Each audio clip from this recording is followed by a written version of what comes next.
আপনাদেরকে নির্যাতন করার জন্য একটা শান্তিপূর্ণ অবস্থানে কেন?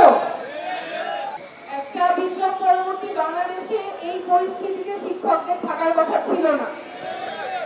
আপনারা 17 দিন আজকে অবস্থান করছে, একটা দাবি যেটা বাস্তবায়নের প্রতিশ্রুতি হয়ে গেছে কয়েক মাস আগে, তারপরে আপনাদের যেন রাস্তায় থাকতে হবে। তাহলে কি শিক্ষকদের অবহেলা হলো না? এত অবহেলা কেন? আপনারা 17 দিন ধরে এখানে অবস্থান করছেন, কোন সচিব কোন মন্ত্রী আপনাদের সাথে এসে দেখা করছে? কোন দায়িত্বশীল কোন ব্যক্তি আপনাদের এখানে দেখা করছে? আপনারা দিনের পর দিন এখানে পড়ে আছেন, অথচ আপনাদের তো এইখানে থাকার কথা ছিল না। আপনাদের থাকার কথা ছিল আপনাদের শিক্ষার্থীদের সাথে, আপনাদের ক্লাসরুমে। আপনারা চিন্তা করবেন যে আপনার শিক্ষার্থীরা কিভাবে ভালো মানুষ হবে, সবচেয়ে ভালো শিক্ষাটা কিভাবে আপনারা তাদেরকে দিবেন, সেই চিন্তায় আপনাদের ব্যস্ত থাকার কথা ছিল। অথচ আপনারা এইখানে অবস্থান করছেন। কিছুদিন আগে আপনাদের আন্দোলন চলাকালীন সময় শিক্ষকদের আরেকটা আন্দোলন হয়েছিল, আপনারা জানেন নিশ্চয়ই। শহীদ মিনারে আরেকটা আন্দোলন হয়েছিল, সেইখানেও সরকার থেকে কোনো দায়িত্বশীল কেউ আসেন নাই তাদের পাশে। 9 দিন তাদের অবস্থান করতে হয়েছে, আন্দোলন করতে হয়েছে, অনশন করতে হয়েছে, তারপর একটা সমাধান হয়েছে। কিন্তু সেই 9 দিনে যে সমাধানটা আসলো আন্দোলন অনশন অবস্থানের পরে, সেটা তো 9 দিন আগেও আসতে পারত।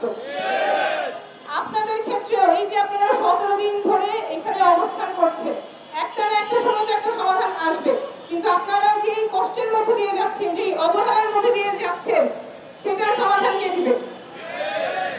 আজকে একটু আগে একটা আপা খুব বিনোদনমূলক বললেন যে আপনাদের কিভাবে নির্যাতন করা হয়েছে। আমলারা তো আসেন নাই, মন্ত্রীরা তো আসেন নাই, কাকে পাঠাইছেন?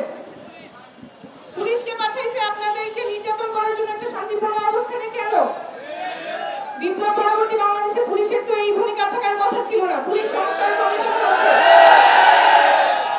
পুলিশ সংস্কারের একটা কমিশন হয়েছে, সেই কমিশন রিপোর্ট জমা দিয়েছে, সেটা বাস্তবায়নের পথ কত দূর?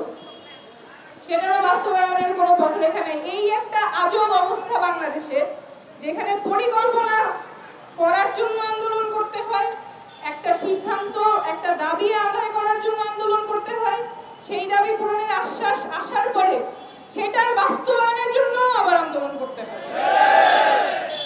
একটা পরিকল্পনা একটা সিদ্ধান্ত কিভাবে বাস্তবায়ন হবে, সেই পরিকল্পনা ছাড়া কিভাবে একটা সিদ্ধান্ত পাস হয়, বাস্তবায়নের রূপরেখা ছাড়া কিভাবে মানুষ চিন্তা করে, এটা আসলেই আমার বুঝে আসে না।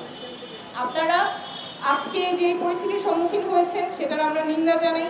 আপনাদের যে কোনো যৌক্তিক দাবির পাশে জাতীয় নাগরিক পার্টিকে পাবেন।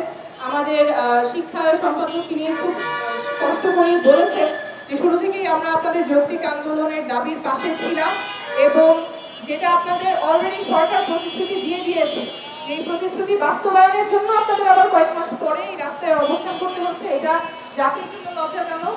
এবং যে জাতি আসলে শিক্ষককে এভাবে অবহেলা করে, তারা নিজের ভবিষ্যতে নিজের হাতে ধ্বংস করে।